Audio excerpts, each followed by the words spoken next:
So let's start with respect. Educators feel disrespected by those who have created policies which have diminished teacher professional judgment and autonomy. Policymakers have an opportunity to show Hoosier educators that they really are valued. Here are some solutions that we call on the governor and the legislature to consider. For starters, let's pause accountability.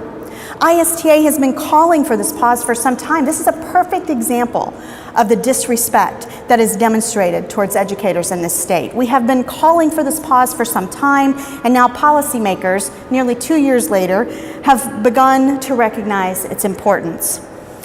We need to suspend invoking accountability consequences with regard to schools, districts, communities, and teacher evaluations during the current school year, as well as the 16-17 school year, while Indiana transitions to its new state standards and assessments.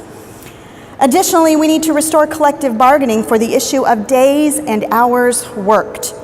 And we need to separate the evaluation decisions from salary calculations, at least until student test implementation and results are considered stable and solid. Let's broaden the timeline for the formal bargaining to at least November 15th to allow school districts greater flexibility and more accurate financial projections based on the average daily counts and the benefit costs. We must restore discussion of student and learning working conditions and discussion of the school calendar as mandatory subjects of discussion. We should prohibit school districts that have excessive cash balances and rainy day funds from claiming deficit financing as they sit at the bargaining tables. We need to recreate the Indiana Professional Standards Board.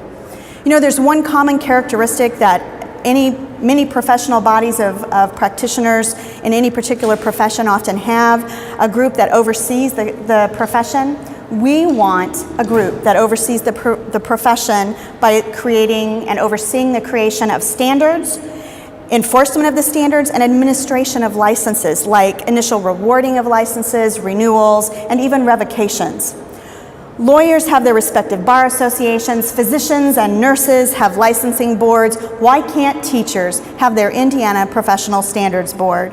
We need to develop this board as an independent, autonomous body that governs teacher training and licensure, and we must ensure that this is a broad-based representation of practitioners as part of this board.